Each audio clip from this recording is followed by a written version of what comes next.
Assalamualaikum warahmatullahi wabarakatuh, sahabat STK dimanapun berada, semoga dilimpahkan rezekinya, amin.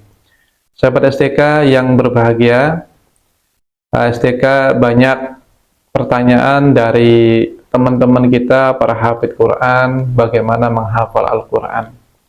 Sahabat STK yang berbahagia, kita langsung saja. Yang pertama, apa sih syaratnya untuk menghafal Al-Quran sehingga mencapai 30 juz? Yang pertama, sahabat STK yang berbahagia, hal yang paling mendasar itu adalah bagaimana kita mengetahui tujuan dari menghafal Al-Quran itu sendiri.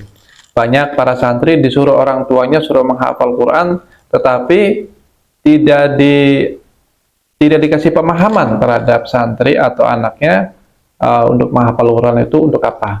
Karena hal ini merupakan supaya santri atau yang mau menghafal ini jelas tujuannya itu untuk apa menghafal Quran, sehingga terbangun suatu keinginan atau motivasi di dalam dirinya sehingga menghafal Qurannya sesuai dengan target pesantren maupun orang tuanya.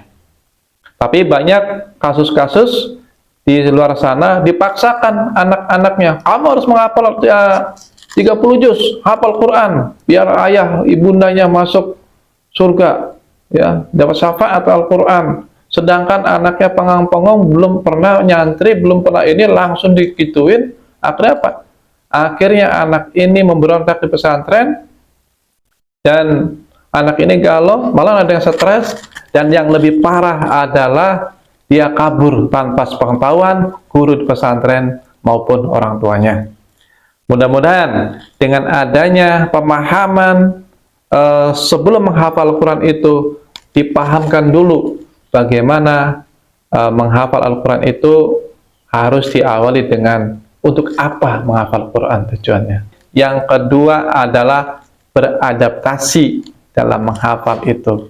Karena penting, kebiasaan sebelum menghafal Quran, misalkan main game, jalan-jalan, atau main dengan teman, atau tidur, atau apa. Nah, dengan ada program menghafal ini, si anak ini menjadi kebingungan atau merasa asing karena belum beradaptasi. Bagaimana beradaptasinya? Yaitu mengikuti, belajar, latihan, makhrajul huruf, latihan mengingat, latihan terus, ya, terus dan menerus, sehingga anak ini terbiasa untuk menghafal Al-Quran.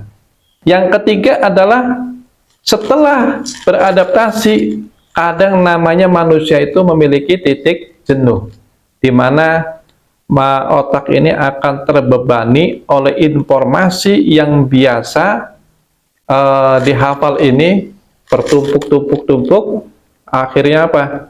Akhirnya merasa bosen. Banyak santri atau orang yang menghafal Quran, bagaimana ini, saya udah bosen, saya udah galau, saya sudah ini, sudah itu.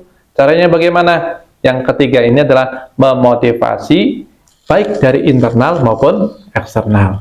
Eksternalnya dari orang tua, selalu mensupport anaknya, orang tua yang selalu menasihatkan anaknya, dan pesantrennya pun demikian, atau lembaga pendidikannya harus sering memotivasi santrinya. Karena Pak, manusia itu ada titik jenuhnya, ada bosan, ada bahagia, ada senang, ada galau, dan lain-lainnya. Karena manusia itu disebut dengan makhluk kompleksitas. Maka perlu ada suatu pengarahan atau batasan bagaimana anak ini tidak terlalu bosan. Nah, motivasinya dari lembaga, bagaimana dibimbing sebagai orang tua, atau sebagai teman, atau sebagai sahabat, dan sebagai orang tua. Itu pun lembaganya juga harus berkomunikasi, harus bisa kerjasama dengan orang tuanya, supaya menghasilkan pendidikan hafalan Al-Quran sesuai dengan target. Kenapa demikian? Karena anak merasa ada yang melindungi, merasa ada yang membimbing. Bukan kamu sana menghafal Quran, habis pesantren orang tua nggak nanya, nggak apa. Jadi anak ini banyak gagalauan. Ya, itulah uniknya manusia. Ya, apalagi ada beberapa psikologi itu manusia memiliki karakter-karakter yang khusus yang tidak dimiliki oleh karakter manusia lainnya. Apalagi background pendidikannya berbeda-beda. Ada dari orang tua ini dari pesantren, ada lagi anak ini asal mulanya pendidikan dari pesantren si A, ada lagi dari sekolahan umum, ada lagi dari sekolahan kejar paket C, ada lagi dari sekolahan alam, ada lagi yang tidak pernah sekolah, ada lagi belum itu pendidikan, belum asal mulanya dari kondisi keluarga awalnya. Contohnya apa? Contohnya broken home, orang tuanya atau pendidikan orang tuanya bagus, ada beda-beda lah, banyak faktor sehingga psikolog anak ini sangat terganggu dalam menghafal Al-Quran. Makanya inilah uniknya sebagai manusia, kita kadang-kadang menyuruh orang pengen hafal Quran, tapi kita sendiri tidak bisa mendukung anak itu untuk menghafal Quran. Terus berikutnya apa eksternal itu? Lingkungan. Nah, lingkungan menghafalnya jangan sampai menghafal Quran lingkungannya teman-temannya suka pacaran lah, suka main judi lah, ya tidak apa yang bertentangan dengan hafal Quran. Makanya apa? Fokus anak-anak di pesantren Quran, fokus saling memotivasi teman-temannya, fokus terhadap program-program yang dilakukan oleh pendidikan hafidz Quran. Terus ada lagi berikutnya, yaitu tentang eksternal lainnya selain lingkungan, yaitu teman. Ya, yang paling penting adalah teman. Baik itu teman sekamar maupun teman yang di luar. Ya, misalkan pasti namanya lembaga pendidikan itu berinteraksi sama di luar kita atau anak-anak ini belajar, ya belajar. Sehingga mereka berinteraksi, namanya di luar kan macam-macam, bukan kayak di pendidikannya. Sehingga terpengaruh tuh, ada temennya atau tetangga pesantren ini bawa handphone sambil makan, jalan gini, anaknya seandainya saya gitu, seandainya begitu, seandainya, dan ini akan merusak juga seperti itu. Belum ada gosip-gosip lain, ya, gosip-gosip lain yang bersifat negatif sehingga menurunkan mental santri atau yang mau menghafal Quran. Kadang-kadang ada berapa ahli berpendapat bahwa Al-Quran seperti inilah, bahwa ngapain hafal Quran lah, apalagi Quran ngapain dihafal, karena di internet sudah banyak kok, ngapain tinggal searching cari kayak gitu dapat kayak gitu. Ya beda ya, penghafal Quran itu sungguh luar biasa dan itu pasukan Allah, keluarga Allah. Masa kita nggak mau seperti itu? Nah, itu. Yang berikutnya adalah yang keempat ya. Keempat, buatlah program menghafal ini atau target hafalan tertentu misalkan.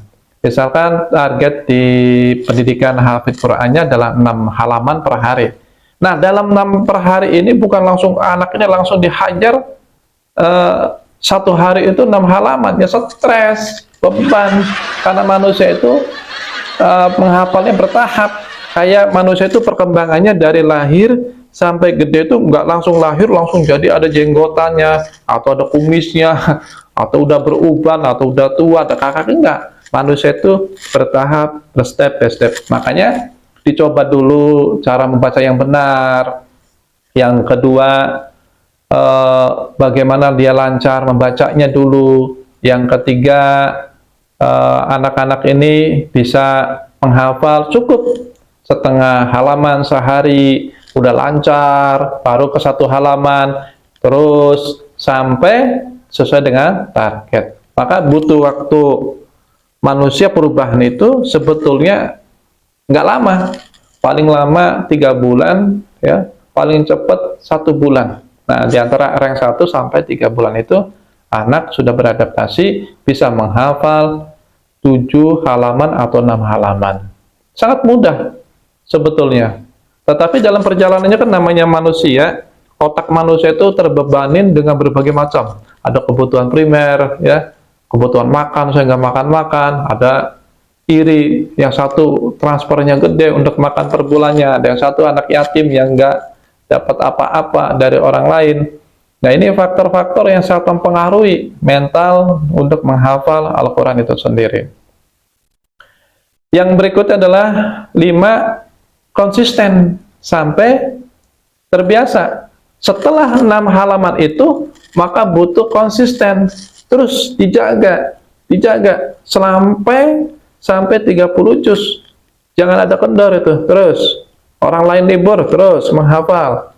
Liburnya ada targetnya, ya, disusun yang benar. Sampai betul-betul terbiasa dengan kehidupan sehari-hari. Terbiasanya manusia itu adalah 6 bulan sampai 10 bulan, sehingga bisa mencapai hafalannya itu, kata orang yang paling cepat adalah setahun, ada juga yang 10 bulan, tergantung dari kemampuan, atau basicnya dulunya sudah ada hafalannya 4 juz, maka lebih cepat.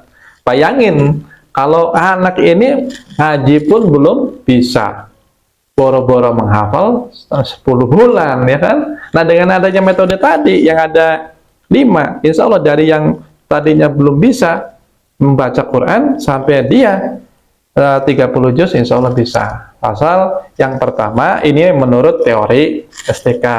Yang pertama adalah mengetahui atau tujuan apa untuk menghafal, adaptasi dalam program menghafal. Yang ketiganya, motivasi internal dan eksternal. Yang keempat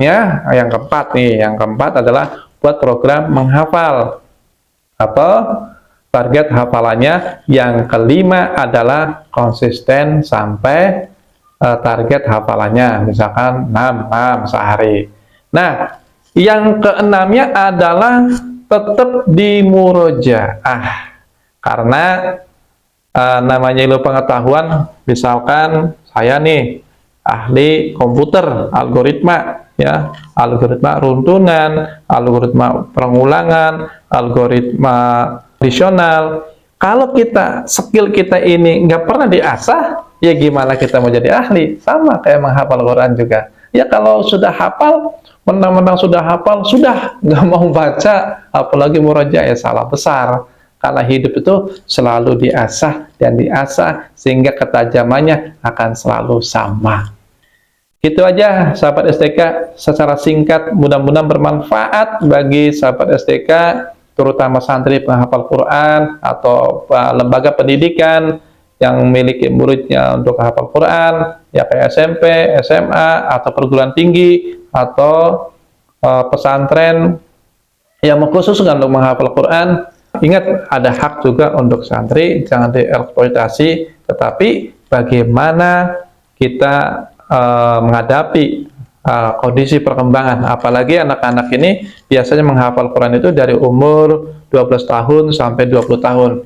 Nah, di sini rentan. Kenapa? Banyak perubahan psikologi dari anak-anak menuju remaja, mengenal lawan jenis, makanan, perkembangan badannya, itu pun harus diperhatikan. Makanya hak santri itu harus diperhatikan, sehingga keinginan dari pesantren atau lembaga pendidikan, terutama orang tua, akan tercapai.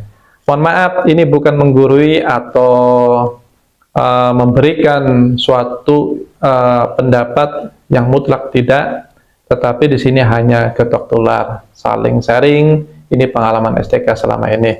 Gitu aja. Terima kasih. Assalamualaikum warahmatullahi wabarakatuh.